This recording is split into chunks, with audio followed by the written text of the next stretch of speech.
50대 이후에 근육이 많이 빠졌다면 이것을 드시면 됩니다. 요새 들어 몸이 예전 같지 않다고 느끼시는 분들 계신가요? 만약 그런 분들이 계신다면 몸에 단백질이 부족한 것을 의심해 볼 수도 있습니다. 나이가 들면서 왜 단백질 섭취가 중요한지, 그리고 그에 따른 여러 가지 사실들을 알아보려고 하는데요. 나이 들수록 단백질이 더 중요하다는 말을 들어보신 분들도 많이 있을 거예요. 우리 몸의 필수 영양소라는 단백질, 이 단백질 섭취가 중요한 이유 5가지를 알려드릴게요. 첫 번째는 근감소증 예방입니다. 나이가 들면 근육량이 자연스럽게 줄어들게 되는데요. 이를 근감소증이라고 합니다. 근감소증은 근육이 빠르게 줄어드는 질환으로 단백질은 근육을 구성하는 주요 성분인데요. 단백질을 충분히 섭취하지 않으면 근육량이 급격히 줄어들게 되고, 이렇게 되면 근력도 같이 약화되며 근감소증을 유발할 수 있습니다. 단백질이 부족하게 되면 그 진행이 훨씬 더 빨라질 수 있는데요. 근육이 줄어들게 되면 일상생활을 하기 어려워지고, 이렇게 되면 근육이 더 감소하게 되는 악순환이 생길 수 있습니다. 단백질 섭취와 운동을 병행하는 게 가장 좋겠죠? 단백질이 중요한 이유 2번째는 면역력 증가입니다. 단백질과 면역력이 연관이 있다고 하시며 의아해 하시는 분들이 있으시죠? 단백질은 우리 몸속의 세포 그리고 장기뿐만 아니라 수많은 호르몬을 구성하는 중요 요소입니다. 또 단백질은 면역 시스템에서 중요한 역할을 하는 항체와 효소를 생성하는데 백혈구라고 많이 들어보셨죠? 이 백혈구는 감염을 인식하고 싸우는 주요 면역 세포인데요. 이 백혈구가 주로 단백질을 사용하여 병원균을 인식하고 항체를 만들어 병원균을 물리치는데 중요한 역할을 합니다. 또한 우리 몸의 중요한 면역 세포도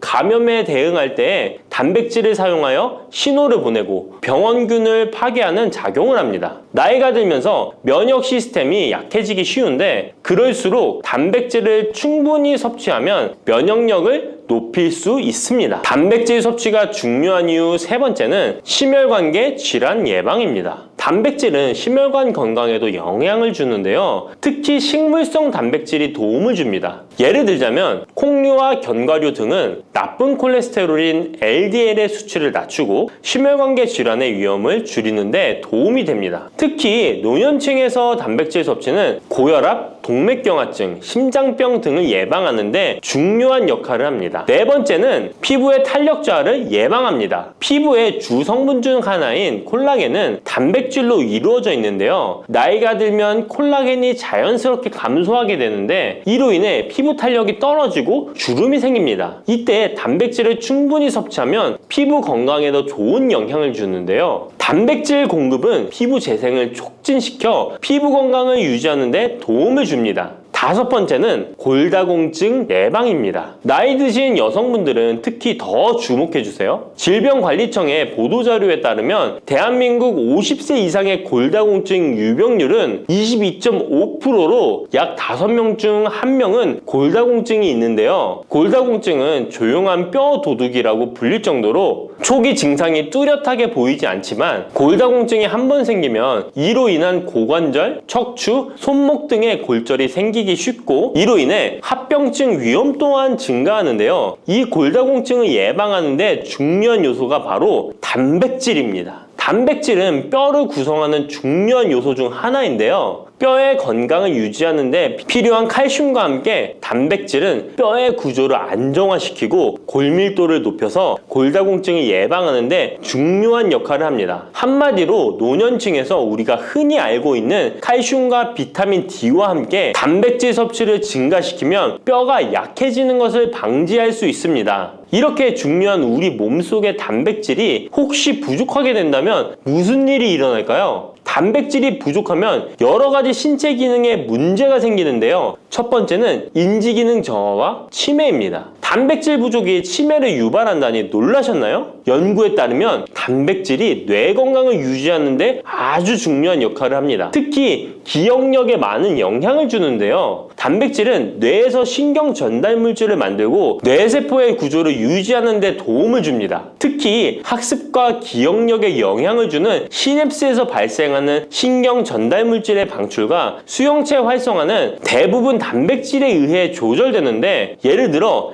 NMDA 수용체와 AMPA 수용체는 기억 형성에 중요한 역할을 하며 이것들은 모두 단백질로 구성되어 있습니다. 그래서 충분한 단백질을 공급받지 못하면 뇌 기능이 떨어지고 치매나 인지 기능 저하의 위험이 점점 커질 수 있는 가능성이 있다는 것이에요. 이러한 단백질 섭취가 우리 몸에 얼마나 중요한 영향을 끼치는지 다시 한번 아셨죠? 또 단백질이 부족하면 탈모도 일어날 수 있다는 거 아시나요? 혹시 머리카락이 점점 얇아지고 있는 거나 빠지고 있는 것 같다고 느끼시나요? 탈모도 단백질 부족과 관련이 있습니다. 우리 머리카락도 단백질인 케라틴으로 주로 이루어져 있기 때문에 단백질이 부족하면 머리카락이 자연스레 약해지고 그 증상이 점점 심해지면 탈모가 올 수 있습니다. 우리가 광고로 많이 접하는 탈모 영양제 같은 경우도 맥주 효모 성분과 머리카락을 이루고 있는 아미노산 단백질로 구성이 되어 있는 것을 보면 쉽게 이해가 가실 거예요. 그러니 건강한 모발을 생각한다면 단백질을 잊지 말고 섭취해야겠죠? 그런데 말입니다. 왜 노년층이 단백질을 더 많이 섭취해야 하는 걸까요? 젊은 사람들보다 더 중요한 이유가 있을까요? 그 이유는 노년층은 근육이 자연스럽게 감소하고 신진대사도 느려져서 기초대사량이 감소하기 때문에 체지방률이 증가할 수 있고 단백질의 체내 합성 능력 또한 떨어지게 되는데요. 그러면 근육량이 줄어들게 되고 그만큼 신체 활동도 힘들어지면서 일상생활에서 어려움을 겪을 수 있는 것입니다. 그래서 노년층일수록 단백질을 충분히 섭취해서 근육을 유지하는 게 매우 중요하답니다. 그런데 노년층은 소화 기능이 떨어지기 때문에 사실 고기나 생선 같은 동물성 단백질을 섭취하는 게 불편할 수 있고 또 나이가 드시면서 식사량이 감소하거나 식사 준비의 번거로움도 매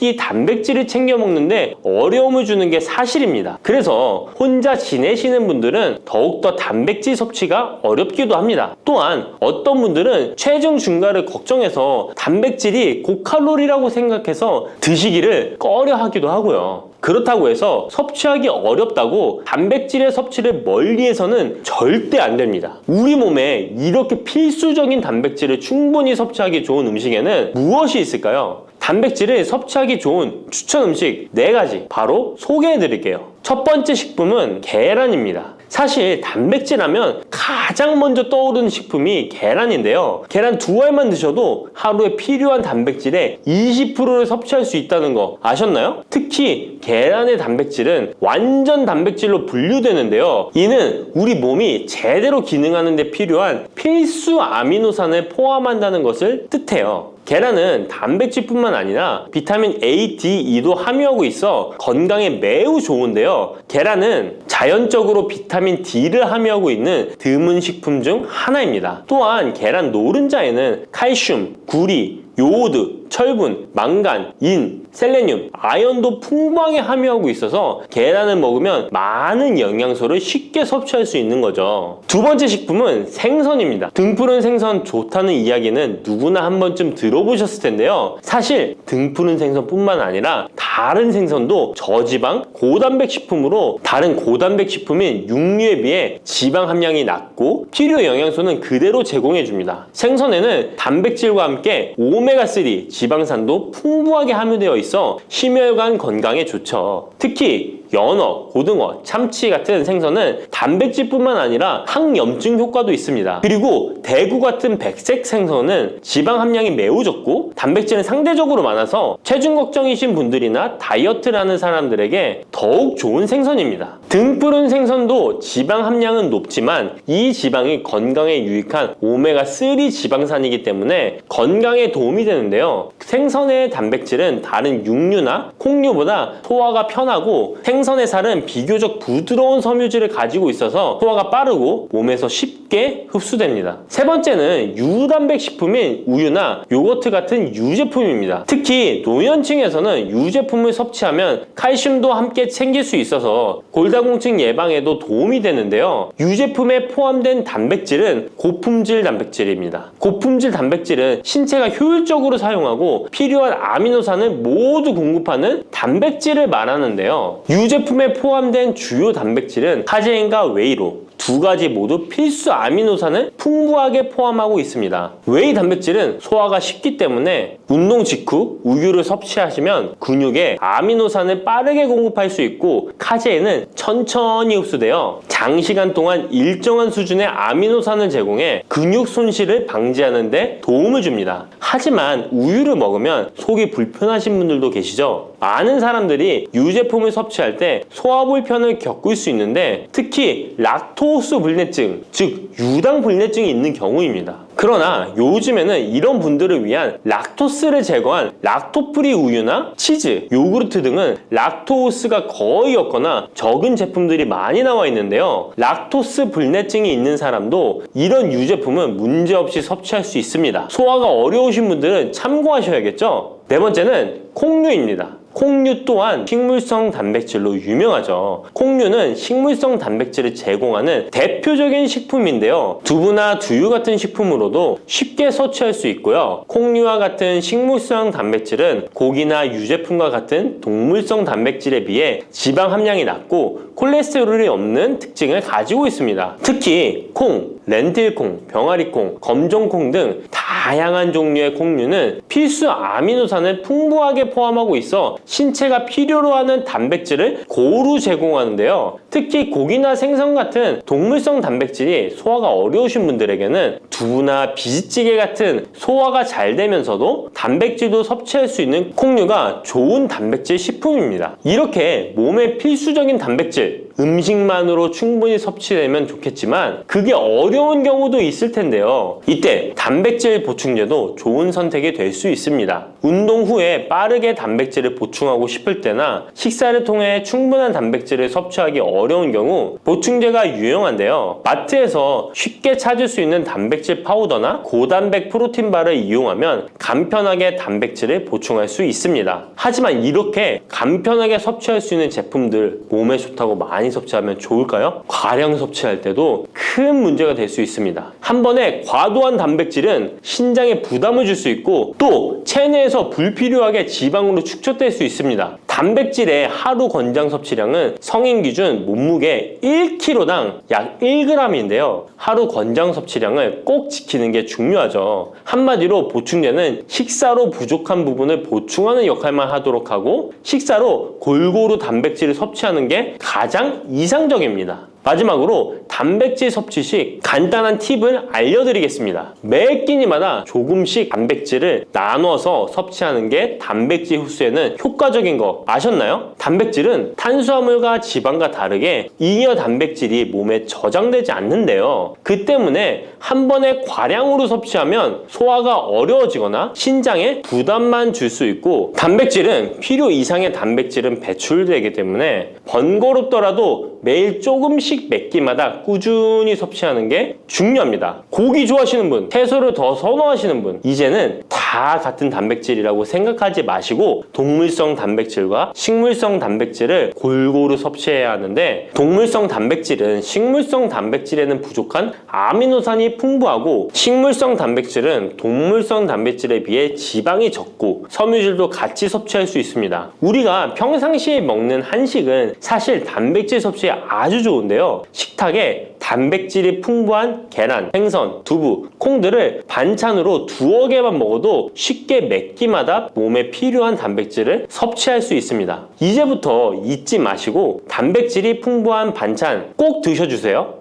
뿌리, 줄기, 이파리까지 버릴 것 없는 대파는 정말 다양한 조리법도 있는데요. 피를 맑게 하고 내장 지방을 없애주며 장 건강에도 좋은 풍부한 영양소들도 함유되어 있어 반드시 먹어야 하는 채소 중 하나입니다. 이런 대파도 함께 먹으면 보약이 되는 음식이 있고 또 독이 될 수 있는 음식도 있습니다. 그리고 먹는 방법에 따라 효능도 다르다고 하니 다양한 방법으로 드시는 것을 추천해드리고요. 그럼 지금부터 대파의 효능과 함께 먹으면 보약이 되는 음식 3가지와 독이 되는 음식 2가지까지 알려드리겠습니다. 그리고 대파의 특급 레시피 4가지와 대파 보관법까지 대파의 모든 것 알려드릴게요. 우리나라에서는 통일신라 때부터 재배를 했다고 알려져 있습니다. 그만큼 오랫동안 재배하고 식탁에 올라온 채소인데요. 대파 특유의 향이 다른 식재료의 잡냄새를 제거하는데 탁월한 효과가 있어서 생선이나 고기류의 냄새를 제거하는 향신료로도 많이 사용되고 있죠. 뿐만 아니라 물에 넣고 끓이게 되면 감칠맛이 좋아져서 다양한 육수와 채소를 만드는 데에도 빠지지 않고 들어가는 재료이기도 합니다. 이런 대파의 첫 번째 효능이 바로 내장 지방을 싹 빼준다는 것입니다. 대파에는 특유의 향과 알싸한 매운맛을 나게 하는 성분이 있는데요. 이 성분이 바로 황화알릴이라는 성분입니다. 이 황화알릴은 대파에 열을 가해 굽게 되면 프로필 메르캅탄이라는 성분과 아조엔이라는 성분으로 변하게 되는데요. 대파를 구울 때 매운맛을 내는 성분은 휘발이 되어 없어지고 단맛이 나는 성분이 생성되는데 그 성분이 바로 프로밀 메르캅탄입니다. 이 프로밀 메르캅탄의 단맛 강도가 설탕 단맛의 강도보다 무려 50배나 강해서 대파의 단맛이 좋아지는 건데요. 정말 놀랍지 않나요? 근데 단맛 하면 당뇨가 있는 분들은 혈당이 많이 오를까봐 걱정되시잖아요. 이 성분은 설탕과는 달리 혈당을 오르게 하지 않아서 당뇨가 있는 분들도 전혀 부담 없이 드실 수 있는 단맛입니다. 또 열을 가하면 아조엔이라는 성분이 만들어진다고 했잖아요. 바로 이 성분이 우리 몸을 회복시키는 효능이 있는데요. 어떻게 우리 몸을 회복시킬까요? 그것은 바로 혈관을 깨끗하게 해주기 때문입니다. 아조엔의 별명이 바로 혈관 청소부인데요. 혈관에 나쁜 콜레스테롤을 제거하고 혈액이 뭉치는 혈전 생성을 방지해줍니다. 혈관도 확장해줘서 혈액순환을 원활하게 해주는 역할도 해준답니다. 이런 효능으로 신진대사를 원활하게 해주고 동맥경화, 고지혈증, 고혈압 등의 심혈관 질환을 예방하는 데에도 도움을 줄 수 있습니다. 뿐만 아니라 내장지방을 분해해 몸 밖으로 배출시켜주는 효능이 있어서 건강뿐만 아니라 다이어트에까지 도움을 주는데요. 최근에는 다이어트 식품으로도 많이 활용되고 있습니다. 그리고 대파의 녹색 부분에는 베타카로틴이 풍부한데요. 이 성분이 바로 강력한 항산화 물질입니다. 이 베타카로틴은 우리 몸속의 활성산소를 제거하여 노화를 방지해주고 피부의 탄력을 유지하여 주름을 예방하는 효과도 탁월하여 피부 미용에도 좋은 영양소입니다. 그리고 면역세포의 기능을 강화해주어 감기나 독감 등의 질병을 예방하고 알레르기 반응을 억제해주는 효과도 있습니다. 또한 베타카로틴은 눈의 피로도 해소해주는데요. 시력을 보호하고 야맹증과 안구건조증을 예방하는 데에도 도움을 줄 수 있습니다. 대파의 베타카로틴은 구울 때 2.5배나 증가한다고 하는데요. 이런 대파의 효능을 극대화해 먹을 수 있는 방법이 있습니다. 대파의 특급 레시피 소개해드리겠습니다. 우선 대파를 깨끗하게 씻어주시고요. 5cm 정도로 잘라주십니다. 대파를 반으로 갈라주셔도 되고 그냥 사용하셔도 됩니다. 기름을 두르지 않은 팬에다가 대파를 올려서 구워주시는데 앞뒤로 골고루 약간 탄 것 같이 잘 구워줍니다. 이제 장을 만들어 줄 건데요. 물을 2컵 넣어주시고요. 간장을 반컵 넣어줍니다. 그리고 고춧가루와 참기름을 1스푼씩 넣어줍니다. 이렇게 넣고 한번 끓여주시고 다 끓고 나면 식초를 반 스푼 넣어주시면 됩니다. 이렇게 만들어진 양념장을 구운 파를 넣은 그릇에 붓고 하루 정도 숙성시켜 드시면 됩니다. 물론 바로 드셔도 되지만 숙성시켜 드시면 더욱 맛있는 대파 요리를 드실 수 있습니다. 그리고 대파에서 대파의 뿌리는 특히 채소와 육수를 만들 때 많이 사용하는데요. 대파의 뿌리에는 알리신이라는 성분이 풍부하게 함유되어 있습니다. 이 알리신은 우리 몸을 따뜻하게 해주고 열을 올려주는 역할을 하고 혈액순환을 원활하게 해줘서 신경을 안정화시켜주기도 하는데요. 이렇게 신경을 안정시켜주는 효능으로 불면증도 완화해주어 잘 때 머리맡에 두고 주무시는 분들도 계십니다. 그리고 알리신은 몸에 열을 내주는 효능으로 기침 감기와 가래를 완화시켜주는 데 도움을 주며 항균, 항암 효과도 있어서 각종 바이러스와 암세포를 억제해 주어 암을 예방하는 데에도 탁월한 효능을 발휘합니다. 알리신은 지방을 분해하고 배출해줘서 다이어트에도 도움을 준다고 알려져 있습니다. 그리고 대파의 뿌리 부분에는 폴리페놀 성분이 많이 함유되어 있어 심혈관 질환 예방에 탁월한 효능이 있습니다. 식이섬유도 풍부하여 장 운동을 활성화하고 배변 활동을 도와 변비를 예방하고 숙변을 제거하는 효능도 있고요. 이런 대파 뿌리를 채소나 육수 만드실 때 말고는 특별히 많이 안 쓰는데요. 대파 뿌리의 특급 레시피를 하나 알려드릴게요. 그것은 바로 대파 뿌리 생강차입니다. 대파 뿌리와 생강을 함께 끓여서 차로 드시게 되면 기관지나 폐와 같은 호흡기의 염증을 제거해주고 무릎과 같은 관절의 염증도 제거해주어 관절 통증을 완화시켜 줄 수 있습니다. 생강에는 진저롤, 쇼가올, 페로 화합물 등 다량의 항염증 성분들이 함유되어 있어서 우리 몸의 염증을 제거하는 데 탁월한 효능을 가지고 있습니다. 생강은 약재로서 오랫동안 사용되어 왔는데요. 최근에도 계속해서 새로운 효능이 발견되고 있을 정도로 약성이 아주 좋은 식품입니다. 최근 한 연구 결과에 따르면 생강에는 소염 진통제로 많이 사용되는 이부프로펜과 비슷한 항염증 효과가 있고 류마티스 관절염을 완화시키는 데에도 효과가 있는 것으로 밝혀졌습니다. 그럼 지금부터 대파 뿌리 생강차 만드는 방법을 알려드리겠습니다. 먼저 생강을 물에 넣고 끓여주시고요. 처음에는 강불로 해주시고 끓기 시작하면 중불로 줄여서 20분 정도 더 끓여줍니다. 그 후에 대파 뿌리도 넣고 3분 정도 더 끓여주시면 됩니다. 이렇게 끓인 물에서 생강과 대파 뿌리는 건져주시고 따뜻할 때 드시거나 냉장고에 넣고 시원하게 드셔도 됩니다. 이렇게 대파 뿌리와 생강을 함께 끓여 차로 드시면 효과를 극대화할 수 있는데요. 다만 평소에 소화가 잘 안 되시고 위가 약하신 분들은 이렇게 끓인 대파 뿌리 생강차에 물을 섞어서 연하게 드시는 것을 추천해 드립니다. 이렇게 해서 하루에 한 번, 두 번 꾸준히 드신다면 감기 걱정도 없고 염증을 완화시켜 관절염으로 인한 통증도 줄일 수가 있을 거예요. 그리고 대파와 함께 드시면 보약이 되는 식품에는 무도 있습니다. 무를 말려서 무말랭이로 드시면 무의 좋은 성분들을 농축하여 드실 수 있다고 하는데요. 간단하게 다시 한번 알려드리자면 무를 드시면 기침과 가래를 멈추게 해주는 효능이 있고 소화를 잘 되게 해주며 혈관을 깨끗하게 해줘서 심혈관 질환에도 도움을 줄 수 있습니다. 또한 칼슘의 함량이 높아서 골다공증을 예방하고 뼈를 튼튼하게 만들어주죠. 그리고 해독작용도 뛰어나고 혈당을 조절해줘서 당뇨를 예방하는 데에도 도움을 줄 수 있습니다. 이렇게 좋은 물을 대파와 함께 드시면 그 효능이 극대화될 수 있는데요. 특히 혈액을 깨끗하게 해줘서 심혈관 질환을 예방하며 당뇨 또한 예방해 줄 수 있을 뿐만 아니라 당뇨 합병증을 완화시켜 주는 데에도 탁월한 도움을 받을 수 있습니다. 대파를 넣은 무말랭이 무침을 만들어 드시면 오독오독한 무말랭이 식감도 좋고 입맛도 돌게 하는 반찬으로도 정말 좋으니까 꼭 대파 무말랭이 무침도 만들어서 드셔보시길 바랍니다. 대파와 함께 드시면 보약이 되는 음식 세 번째는 바로 두부입니다.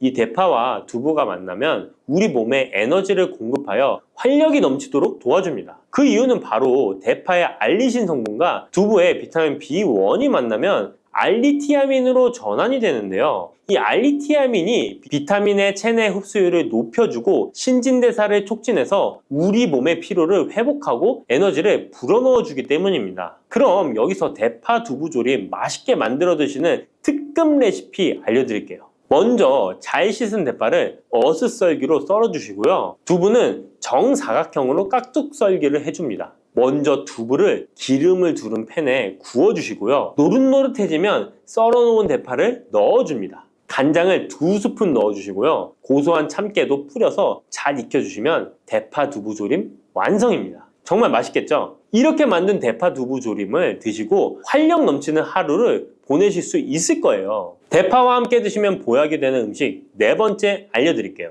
그것은 바로 대파 팽이버섯 무침입니다. 이 팽이버섯은 버섯 중에서도 버섯 키토산의 성분이 가장 많이 함유되어 있을 뿐만 아니라 식이섬유가 정말 풍부하게 함유되어 있는데요. 버섯 키토산은 혈액 속의 지방을 분해하고 콜레스테롤을 제거해 고혈압, 동맥경화, 심장병 같은 심혈관 질환을 예방할 뿐만 아니라 체내 지방을 흡착하여 배출시켜 주어 내장 지방을 줄여주는 데에도 탁월한 효능이 있습니다. 또한 체내의 중금속의 배출을 돕고 간 건강을 돕는 효능도 있다고 알려져 있고요. 그리고 풍부한 식이섬유가 배변 활동을 도와서 숙변을 제거하는 데에도 큰 도움을 줍니다. 하지만 이 팽이버섯의 세포벽은 단단하기 때문에 그냥 드시게 되면 좋은 성분을 흡수하기가 힘든데요. 열을 가하게 되면 세포벽이 깨지면서 영양 성분의 흡수율을 높일 수 있습니다. 이런 팽이버섯과 대파를 함께 드시게 되면 내장 지방을 제거하고 혈관을 깨끗하게 하는데 탁월한 음식이 되는데요. 먼저 팽이버섯의 밑둥은 잘라버리시고요.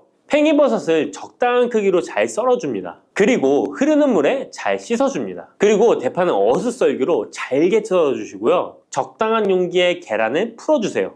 팽이버섯과 대파를 넣어서 잘 섞어주고 소금 한 꼬집을 넣어 간을 해줍니다. 이제 잘 달궈진 팬에 기름을 두르고 붙여주시면 됩니다. 정말 쉽죠? 그런데 이렇게 좋은 대파도 함께 드시면 안 되는 음식이 있습니다. 대파와 함께 드시면 안 되는 음식 첫 번째는 바로 꿀입니다. 대파와 꿀은 두 가지 다 몸에 열을 올려주는 효능이 있습니다. 한의학에서는 대파와 꿀을 함께 먹으면 위장에 탈이 나고 더부룩한 현상이 나타날 수 있다고 하는데요. 대파와 꿀을 함께 먹으면 위에서 소화액 분비를 억제하여 소화불량을 유발할 수 있기 때문인데요. 또한 꿀은 알레르기 반응을 일으킬 수 있는데 대파와 함께 먹으면 알레르기 반응이 더 악화될 수 있다는 것을 알아두시면 좋고요. 꼭 기억하셔서 대파와 꿀은 함께 드시지 않기를 추천합니다. 또 대파와 함께 드시면 안 되는 음식은 미역입니다.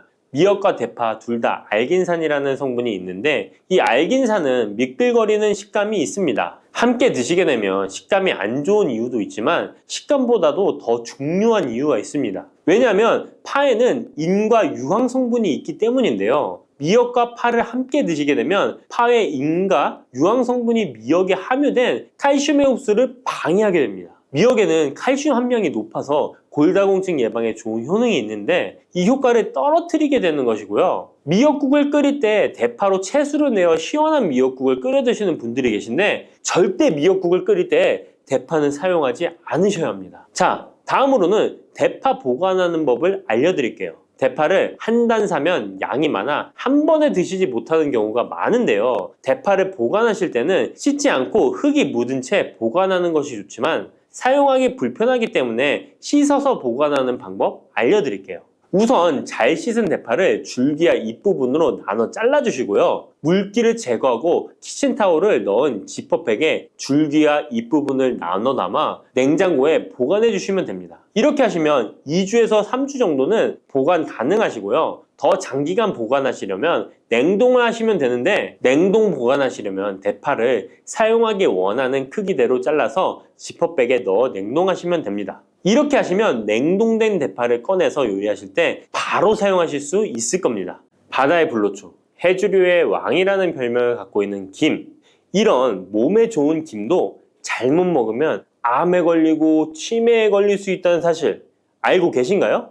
아무리 좋은 음식도 제대로 알고 드실 때 건강을 지키는 보약이 될 수 있는 것이죠. 식탁 위에 빼놓을 수 없는 반찬, 김의 효능 5가지. 김을 드실 때 주의해야 될 분들, 그리고 김과 함께 먹으면 보약이 되는 최고의 음식과 김을 굽는 방법, 좋은 김을 고르는 방법까지 김에 대한 모든 것 알려드릴게요. 입맛도 없고 마땅한 반찬도 없을 때 김 하나만 있어도 밥 한 그릇 뚝딱 해치울 수 있지 않나요? 저도 마찬가지지만 저희 아이들도 김 하나만 있어도 반찬 투정 안 합니다. 이렇게 밥 반찬으로도 최고지만 요즘 전 세계에서 우리나라 문화에 열광을 하며 우리나라 음식에도 관심이 많은데요. 최근에는 특히 바로 이 김에 대한 관심도 높아졌습니다. 냉동김밥이 어마어마하게 많이 팔리면서 김에 대한 인기도 높아져 과자처럼 간식으로 김을 많이 먹고 있다고 하네요. 전 세계적으로 선풍적인 인기를 끌고 있는 김의 첫 번째 효능은 바로 뇌를 건강하게 해서 치매를 예방하는 데 좋다는 것입니다. 김에는 뇌신경을 활성화시키는 비타민 B1과 비타민 B2가 풍부하게 들어있는데요. 이 비타민들이 뇌세포의 건강을 유지하고 신경 전달 물질을 생성하는 데 도움을 주어 기억력을 향상시키고 뇌를 계속해서 활성화시켜줍니다. 또한 미네랄 성분들이 풍부하여 뇌 기능을 활성화하는 데 도움을 주어 치매를 예방할 수 있습니다. 그리고 김에는 포피란이라는 수용성 식이섬유가 풍부하게 함유되어 있는데요. 이 포피란은 혈관 내에 나쁜 콜레스테롤 LDL 수치를 떨어뜨려주는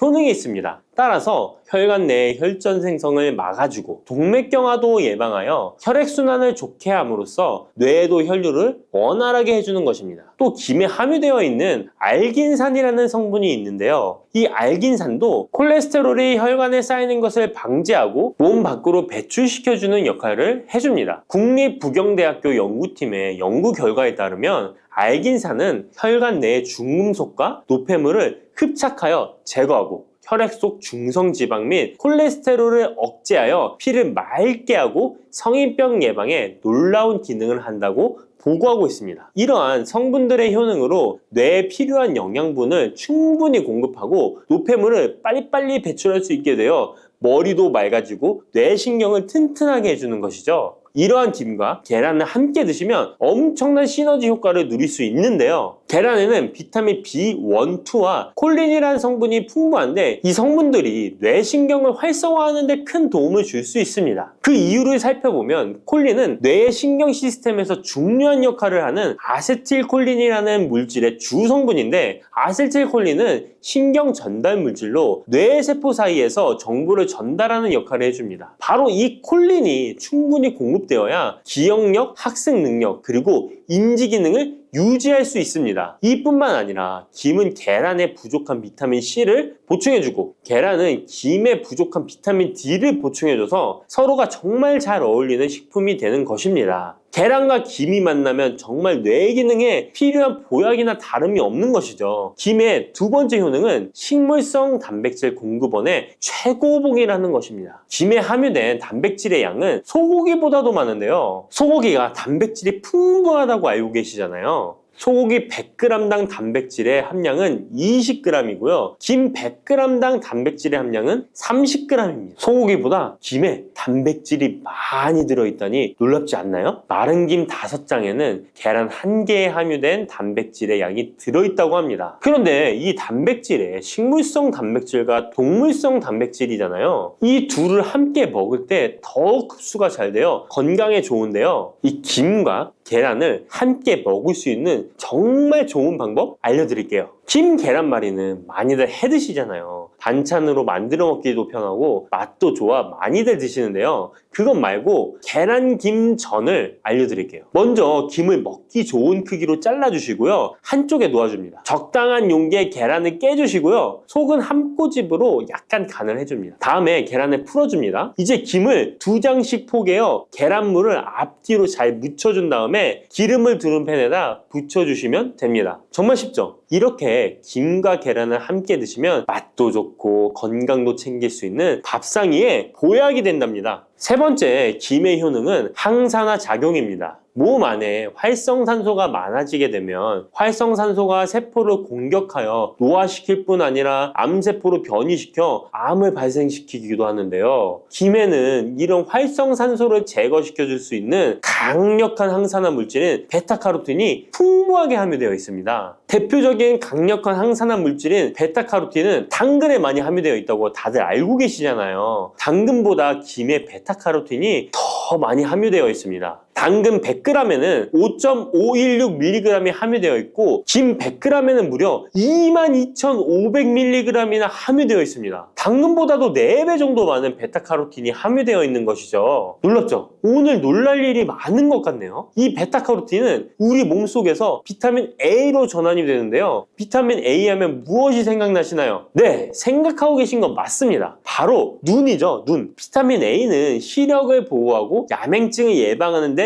도움이 되는 것입니다. 또한 김에 단백질이 많이 함유되어 있다고 했잖아요. 이 단백질이 비타민 A와 만나면 로놉신이라는 성분이 생성되는데요. 이 로놉신이 시력을 보호하고 야맹증을 예방하는 역할을 하는 것입니다. 당근이 눈 건강에 좋다고 많이들 드시는데 당근보다도 김에 더 많이 함유되어 있다는 사실 꼭 기억하시기 바랍니다. 네 번째 김의 효능은 골다공증 예방에 도움을 준다는 것입니다. 김에는 칼륨이 풍부하게 함유되어 있는데요. 칼슘 하면 떠오르는 식품이 있죠. 바로 우유인데요. 우유 100g에는 칼슘이 110mg 함유되어 있고 김 100g에는 칼슘이 490mg이나 함유되어 있습니다. 김에는 우유보다 무려 4배 많은 칼슘이 함유되어 있는 것이죠. 나이가 들면서 특히 여성분들이 골다공증 발병률이 높아 힘든 경우가 많으신데요. 저희 어머니도 골밀도가 낮아져 병원에서 처방을 받아 약을 드시더라고요. 주변에도 중년의 나이를 넘어서고 계신 분들 중에 골다공증으로 약을 드시는 분들이 많으신데요. 우리나라 사람들의 부족한 영양소가 바로 칼슘이라서 이런 현상이 나타나는 것입니다. 칼슘이 부족하면 뼈가 약해지고 점점 골밀도가 낮아져서 골다공증이 발병하게 되는 것인데요. 김에 함유된 칼슘은 특히 우리 몸에 흡수가 잘 되어 정말 좋습니다. 우유보다 4배 많은 칼슘을 가지고 있는 김을 평소에 충분히 드신다면 골다공증 예방에도 도움을 받을 수 있습니다. 김을 드실 때에도 먹는 방법을 알고 드시는 게 좋겠죠. 김의 영양소를 잘 흡수할 수 있도록 먹는 방법이 있는데요. 김을 구울 때 어떻게 하시나요? 보통 기름을 김에 바르고 불에 구워 드시잖아요. 그렇게 하시면 안 되고요. 마른 김을 아무것도 바르지 않은 달궈진 팬에 앞뒤로 5초씩 살짝 구운 다음에 들기름을 발라 드시면 됩니다. 이 김에 열을 가하게 되면 김에 함유된 영양소들의 체내 흡수율이 높아지게 됩니다. 이 들기름을 굽기 전에 바르지 않고 구운 후에 바르는 이유는 들기름이 열에 약해서 들기름을 바른 채로 굽게 되면 들기름이 산패되어 오히려 건강을 해칠 수 있기 때문입니다. 열을 가하지 않은 들기름을 바르면 들기름의 불포화 지방산이 또 혈관을 깨끗하게 해줘서 더욱 건강한 식사를 하실 수 있습니다. 이 5번째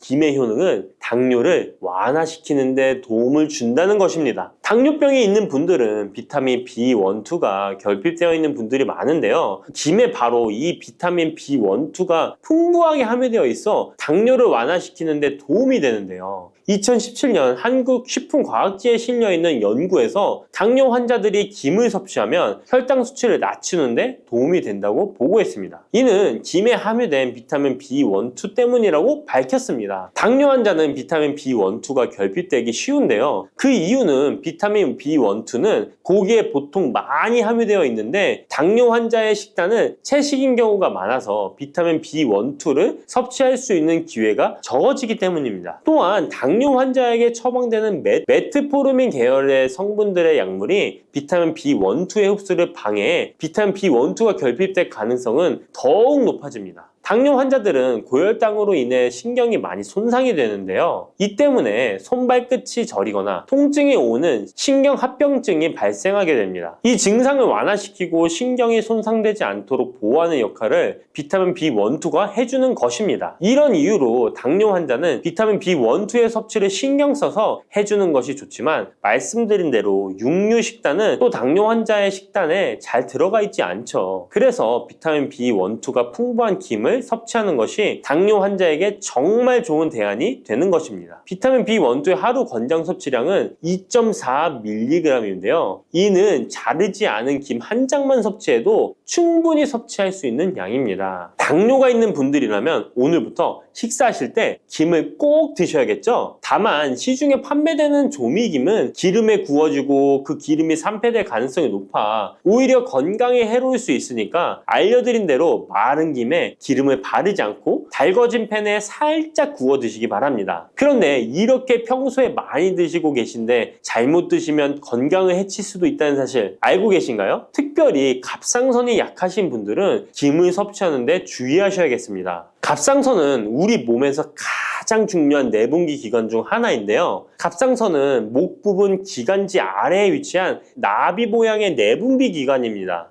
중요한 여러 기능을 하지만 그 중에서도 특별히 대사율을 조절하는 기능을 합니다. 갑상선에 T3, T4 호르몬을 분비하여 우리 몸의 에너지 소비와 체온 조절을 하는데 중요한 역할을 하는 것입니다. 그리고 갑상선 호르몬은 신경 시스템의 정상적인 기능을 유지하는데 꼭 필요한데요. 이 호르몬이 제대로 분비가 되지 않아 수치가 너무 높거나 낮게 되면 우울증, 불안 증세, 기억력 감퇴 등의 문제가 발생할 수도 있습니다. 이 갑상선 호르몬 중에 요오드가 있는데요. 김에 이 요오드가 풍부하게 함유되어 있습니다. 요오드가 부족하면 체중이 늘어나고 탈모가 생길 수 있으며 만성 피로에 힘들어질 수도 있습니다. 세계 보건기구에서는 요오드가 부족하면 뇌세포가 손상되고 치매가 발생할 수도 있다고 보고하고 있습니다. 이렇게 중요한 요오드, 김에 풍부하니 먹어야 되는 거 아닌가? 생각하실 수 있잖아요. 맞는 말씀이지만 예외가 있습니다. 갑상선이 약하신 분들은 김 섭취에 주의해야 된다고 했잖아요. 갑상선 저하증이나 항진증이 있는 분들이 김을 많이 드시면 오히려 건강을 해칠 수 있습니다. 건강하신 분들은 김을 많이 드셔도 호르몬 조절이 되어 문제가 없지만 갑상선에 문제가 있어 호르몬 조절이 잘 안 되는 분들은 이 요오드의 수치가 높아지게 되면 체내의 활성산소가 증가하게 되어 염증을 일으키고 갑상선염을 유발하며 심해지면 갑상선 암으로 발전시킬 수도 있습니다. 우리 한국인의 식단에는 이미 요오드의 함량이 높기 때문에 김을 조금만 드셔도 요오드의 수치가 금방 높아질 수 있습니다. 따라서 갑상선에 문제가 있는 분들은 김을 드실 때 주의하셔야 하는 것입니다. 그렇다고 요오드가 풍부한 해조류와 같은 음식을 아예 드시지 말라고 말씀드리는 게 아니라 과량 섭취만 주의하시고 적정량은 드셔도 괜찮습니다. 그렇다면 갑상선에 문제가 있는 분들이 김을 드실 때 해결 방법이 없을까요? 있습니다. 그것은 바로 마늘과 함께 드시는 겁니다. 대표적인 강력한 항암식품이 마늘이잖아요. 마늘에는 셀레늄이라는 성분이 풍부합니다. 이 셀레늄은 다량의 요오드로 인해 발생되는 활성산소로부터 갑상선을 보호하는 역할을 하게 되는 것입니다. 그래서 건강기능식품 기능성 원료로서 유해산소로부터 세포를 보호하는 작용을 한다는 효능을 가지고 있다고 우리나라 식약처에서도 인정을 해주고 있죠. 그리고 갑상선 호르몬의 생성을 도와 갑상선에 문제가 있는 분들이 드시면 호르몬 문제를 해결하는데 도움이 되는 것입니다. 또한 김에 함유된 알긴산이라는 성분이 콜레스테롤이 혈관에 쌓이는 것을 방지하고 몸 밖으로 배출시켜주는 역할을 한다고 알려드렸는데 바로 이 마늘과 함께 드시면 이 효능이 배가 돼서 혈관에 혈전이 생기는 것을 막아주어 혈관 건강에 최고의 보약이 되는 것입니다. 이렇게 좋은 김 아무거나 드시지 마시고요. 좋은 김 고르는 방법도 알려드릴게요. 좋은 김은 검붉은색을 띠며 살짝 반짝이는 윤기가 있고 냄새 없이 담백한 맛이 나는 것입니다. 그리고 구웠을 때 녹색빛이 선명하게 나타나며 물에 불렸을 때는 잘 녹고 김을 담궜던 물이 맑을수록 좋은 김이라고 할 수 있습니다. 이 김은 저희 하단 링크에 있으니까 링크 한번 보시고 김을 사시기 바랍니다. 당근이 몸에 좋다는 사실은 이미 알고 계시죠? 몸에 좋다는 당근도 먹는 방법과 함께 먹는 음식에 따라 몸에 독이 될 수도 있고 보약이 될 수도 있다는 사실 알고 계신가요? 당근과 함께 먹으면 보약이 되는 음식, 당근을 먹는 방법, 그리고 당근을 제대로 먹을 때 나타나는 놀라운 효능까지 당근에 대한 모든 것을 알려드릴게요. 그리고 연예인이 3주 동안 11kg나 감량했다고 하는 당근 다이어트 방법도 영상 뒷부분에 있으니까 끝까지 시청해주세요. 그럼 당근에 대한 모든 것 바로 시작합니다. 당근의 대표적인 효능은 베타카로틴에서 나옵니다. 베타카로틴은 채소를 노란색, 주황색, 빨간색이 되도록 하는 성분이며 대표적인 항산화 물질입니다. 항산화 작용을 한다는 것은 항염증 작용을 한다는 것이고 항염증 작용을 한다는 것은 바로 항암 작용을 할 수 있다는 것인데요. 당근의 첫 번째 효능은 눈 건강을 좋게 한다는 것입니다. 당근의 베타카로틴이 우리 몸속에 들어오게 되면 비타민 A가 되는데요. 비타민 A는 눈 건강을 좋게 하는 성분이죠.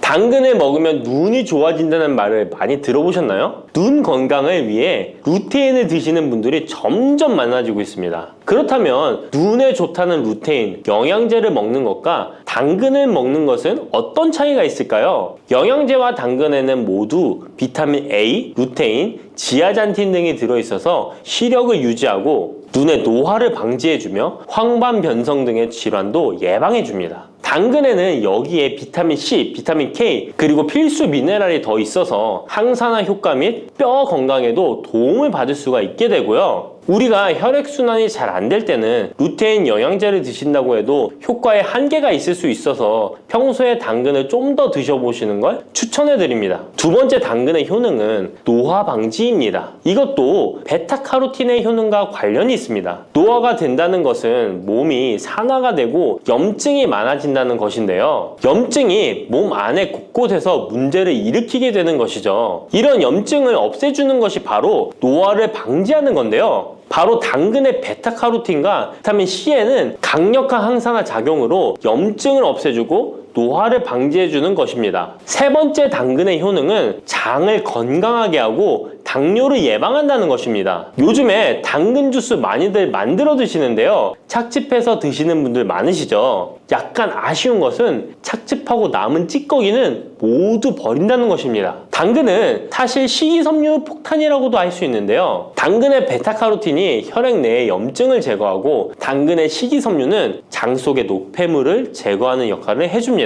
장 속에 유산균이 살아가려면 유산균의 먹이가 있어야 되는데요. 이 먹이를 프리바이오틱스라고 합니다. 그리고 프리바이오틱스의 역할을 해주는 것이 바로 당근의 식이섬유입니다. 또한 식이섬유는 당을 흡착하여 배출해주는 효능이 있습니다. 이 효능은 당이 우리 몸에 흡수되는 속도를 늦춰주기 때문에 혈당이 급격하게 오르는 것을 막아주게 됩니다. 이런 과정은 당뇨를 예방하는데 아주 탁월한 효능을 발휘하는 것이죠. 네 번째 당근의 효능은 암을 예방하는 것입니다. 암이 발생하는 여러 이유 중 하나는 염증이 계속해서 발생하기 때문인데요. 폐에 염증이 반복해서 발생하면 폐암이 될 가능성이 높고 위에 염증이 반복해서 발생하게 되면 위암이 될 가능성이 높은 것이죠. 또 한 가지 경우는 혈액순환이 잘 되지 않는 곳에 암이 발생할 가능성이 높아집니다. 혈액순환이 잘 되지 않게 되면 그곳에 영양분이 잘 전달되지 않고 문제가 생겨도 회복이 더디거나 악화가 될 가능성이 높아져서 결국 암으로 발전하게 된다는 것입니다. 이러한 문제들을 해결해 주는 것이 바로 항산화 성분이고 당근의 베타카로틴이 강력한 항산화 작용을 하여 암을 예방할 수 있는 것입니다. 간혹 흡연을 하는 분들이 베타카로틴을 섭취하면 폐암의 발병률이 높아진다고 하여 당근 섭취를 꺼리시는 분들이 있는데요. 걱정하지 않으셔도 됩니다. 암 발생은 당근과는 아무런 관련이 없습니다. 폐암이 발생했던 실험군은 당근을 섭취한 것이 아니고 베타카로틴 영양제를 섭취하는 것이었으며 당근을 섭취한 실험군은 오히려 암 발병률이 낮았다는 연구 결과가 있습니다. 다섯 번째 당근의 효능은 치매 예방입니다. 베타카로틴은 뇌혈관에도 작용을 하게 되는데요. 뇌혈관에 쌓이는 베타 아밀로이드를 제거하여 뇌신경을 활성화시켜주는 역할을 해줍니다. 이렇게 뇌신경이 활성화되면 기억력과 학습 능력이 향상되고 치매를 예방할 수 있게 되죠. 치매는 발병이 되면 치료하는 것은 거의 불가능해서 예방이 정말 중요한데요. 치매를 예방하는 데 가장 중요한 것이 혈관을 깨끗하게 하는 것입니다. 당근의 베타카로틴이 혈관을 깨끗하게 해주는 효능이 있으니 당근을 매일 하나씩 꾸준히 섭취하여 치매를 예방하시길 추천드립니다. 여섯 번째 당근의 효능은 바로 다이어트에 효과적이라는 것입니다. 여성 연예인이 당근 다이어트로 3주 동안 11kg을 감량한 사실도 있는데요. 이런 효과를 누릴 수 있는 이유가 당근에 함유된 식이섬유 때문입니다. 풍부한 식이섬유는 포만감을 주고 섭취한 당 성분과 지방 성분을 배출시켜주는 역할을 하기 때문에 다이어트에 탁월한 효능이 있는 것이죠. 그렇다면 연예인이 활용했던 당근 다이어트 레시피 지금부터 알려드릴게요. 먼저 당근을 잘 씻어서 잘게 채를 썰어줍니다. 당근 한 개에 소금 한 스푼을 넣어서 10분 정도 저어주시고 절인 물은 꼭 짜서 버려줍니다. 그리고 올리브오일과 식초에 버무려 밀폐용기에 담아 냉장고에서 2~3시간 숙성하신 후에 드시면 됩니다. 먹을 때는 사과를 채 썰어서 함께 드시면 더욱 맛있게 드실 수 있습니다. 이렇게 좋은 당근도 먹는 방법에 따라 효과를 10배 이상 늘릴 수도 있고 함께 먹으면 더욱 좋은 음식들이 있는데요. 우선 당근을 드실 때 다이어트가 목적이라면 생으로 드시는 것이 가장 효과가 좋습니다. 다만 식이섬유는 소화가 잘 되지 않기 때문에 장이 안 좋은 분들은 익혀서 드시는 것이 좋습니다. 그리고 당근을 드실 때는 껍질까지 함께 드시는 것을 추천드리는데요. 당근의 영양 성분은 껍질에 가장 많이 함유되어 있기 때문입니다. 그리고 당근의 베타카로틴은 지용성 성분입니다.